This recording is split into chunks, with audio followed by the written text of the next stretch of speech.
Hey there, guys. Want to make a quick review of the SOG Power Pint, and this is, I guess, a first impression video. I've wanted to check this tool out for a while, but I had a little bit of reluctance. A friend of mine, as much as I appreciate it, gifted me this tool for Christmas a couple of years ago, and was not a fan of the ergonomics. This hand here, the sort of part of the handle, the Phillips head kept popping out. This locking mechanism, when I would try to use it and leave it in my pocket if I used for daily use, would keep popping out, and this piece here would just keep digging into my thigh. So also just general little things about it.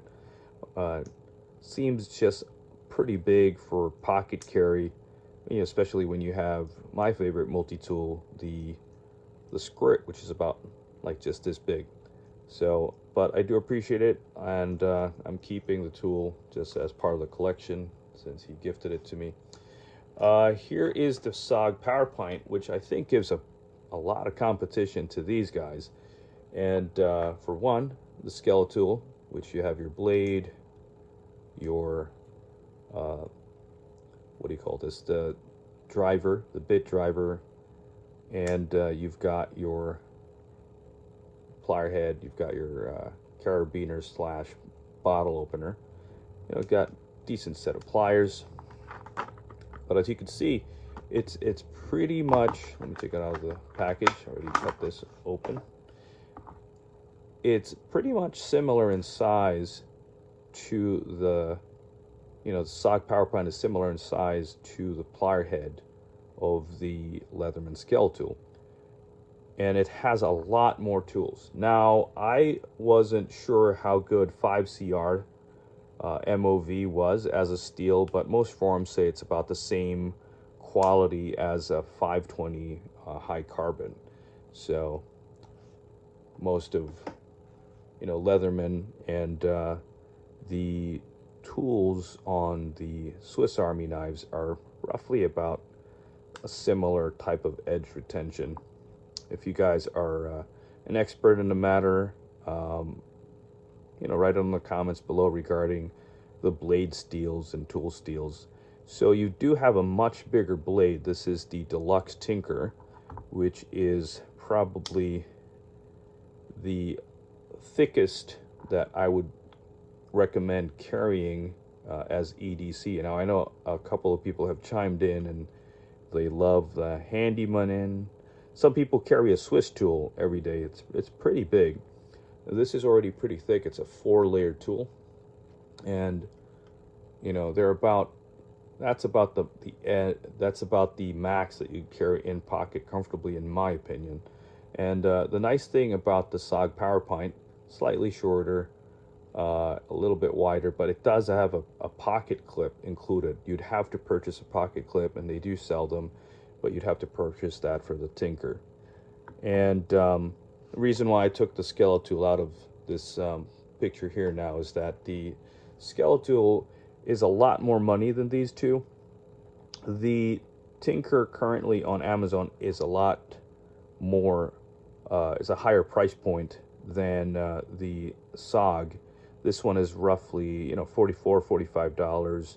This one's selling at about 65, 67 on Amazon. But on eBay, I purchased 2 of these recently, and I'll be giving those away as presents to family members. And I bought one for $40, and the seller still has one more, which I'm surprised that nobody has picked up yet. And then I did purchase one the seller thought it was a different knife, and I was able to pick it up for under $30. It's like 31, 32 after tax and shipping. But so we've got your main blade, which is longer than what you would get. I'll compare those in a second. You do get a much better plier head with the SOG Power Pint, and it has that power assist that's patented by SOG, which allows you to put more pressure and more, basically it helps with those gears to put more pressure when you're turning bolts and stuff. It helps with your grip. And, you know, you've got a bigger pair of jaws there, significantly larger. And then you do get a pair of scissors, which you don't get in the Skeletal. So the Skeletal, I love the Skeletal. I always have loved that design and the aesthetics of the tool. But yes, it does. You know, it doesn't have a pair of scissors. So the Skeletal is lacking in that department, and I wonder if they could redesign it to accommodate even a small pair of scissors, and that would probably help it sell a lot better, in my opinion. So we do have a pair of scissors here. Let me see the nail nicks on the side. And the nice thing about the PowerPint is that all the tools are outside opening. So you do have not the most robust set of scissors. Let me see, it's not, is it locking here? Yeah, there you go. And it has a little kind of weird design here where it doesn't really open much bigger than that, which is a little, I would say, I would criticize that a bit. It's kind of stuck in this position. You can't really open it up bigger, and that's the nice thing about the Victorinox. And I do agree with, I believe, Max Level EDC always says that these are the best in the business, and absolutely agree with that. Look at that. Now these are smaller, and they do the job, but you could feel it when you're pressing in, and the spring feels a little weak on the recoil, you know, and this little arm here looks like it's not even as strong as the one on the squirt. So that's a cause for concern for me, just looking at the engineering here. And then they're all locking, which is nice. These are all locking tools, and they're outside opening. But the weird thing, though, is that you have to pretty much open the tool up. You know, the pliers, you have to spread the handle out just to unlock, to lock those. Let me just put this away. Let's focus on the PowerPint, and the review is getting pretty long. So we've got a good amount of tools here. You've got your openers, the can opener, bottle opener. We've got a small Phillips head, serrated blade. Kind of wish they just had like a saw, you know, for if you wanted to use this for like a small bush grafting tool where you have something that starts notches. So here's the problem I have with the tool. I can't close the scissors without really opening the tool back up. And watch, you'll see, I can't engage the locking mechanism when it's closed properly, especially on the scissor side. So I'd have to open it up, press it, and then that gets rid of the lock. So this is the locking mechanism right here on the back. And when you have the tool closed, so on this side, on the plain edge side, much easier. I can just kind of grab it there. But on the other side, you've got this clip, so that impedes it, which is a little annoying. So you've got, you know, the file here on this side. You've got cutting capability, and you've got a wood file on both sides, wood and metal. Cool thing here, you've got a seat belt cutter. So pretty good with rescue, self-rescue, I guess, in your car, God forbid. And you've got plain edge sheep's foot blade, and you've got your awl, and this is a precision screwdriver. So if you wear glasses, this would be a great tool. Very nice in hand, and again, you can clip this to your pocket. And they do sell sheaths for them, but I don't think this tool really needs a sheath. And what's nice about the tool, and I recommend, I'll put the link on below, you know, this is a Chinese-made tool, by the way, for those who are wondering.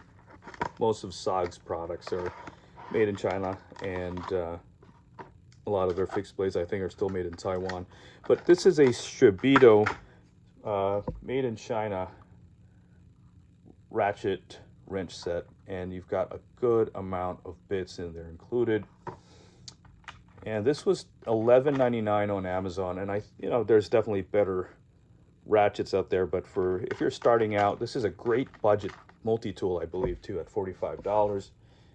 There's not that many tools at the moment that are as capable at that price point. And you know, so you've got your multi-tool and ratchet combination here, and I've always envied guys that have all those tools from Leatherman. Of course, I don't do that kind of work that I would need that every day, but this is a nice starter kit. You've got a bit set driver hidden in the handle, you know, basically the bottom of the pliers, and you just open it up, and now you've got an extension. It gives you a lot of range. And if you buy a kit like this, you've got a magnetic bit set that's right there. Pretty easy to, you could leave that driver if you don't need a ratchet. And right here, you've got a pretty compact package. I mean, I would just bring the ratchet driver, but you've got right here a very nice kit. So you could also just purchase a kit with an extension, around $7.99 on Amazon. They've got a bunch of those from China, and you know, you've got a pretty good set right there, a good toolkit.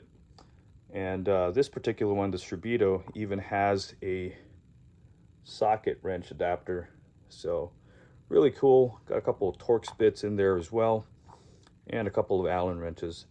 So pretty complete in terms of versatility. You've got your most commonly used hex wrenches for, you know, your IKEA furniture, which is the, you know, 4 and 5s usually. And I think if it, oh yeah, so it does have the torque wrench, I mean the torque bit, the 10 torque bit, size 10, I mean, and that they said is the more commonly used torque size for knives. So you've got that, you've got the Phillips 1 and 2, and you've got a bunch of flatheads. So that's pretty cool. And like I said, I would just carry those all in one tool set. I've found that Amazon does sell these little bags here, and you could put that in anything. You put in a molly sheath if you want to look more tactical. Anyway, just wanted to bring you guys, I think, what is a pretty cool budget friendly and very compact and capable multi-tool. So I'll be, you know, switching this out as my daily carry. I use the Leatherman Blast because of the saw. I love the saw, and I feel like the tool is just way more durable, but it's also heavier. You know, that tool is 6.7 ounces, and this is 4.2. So, and it won't occupy as much space in my pack, and so I'm gonna give that a try. It won't replace my squirt though in my pocket, but this will go in my backpack. So thank you guys for watching. Please like, share, and subscribe. I'll see you all later.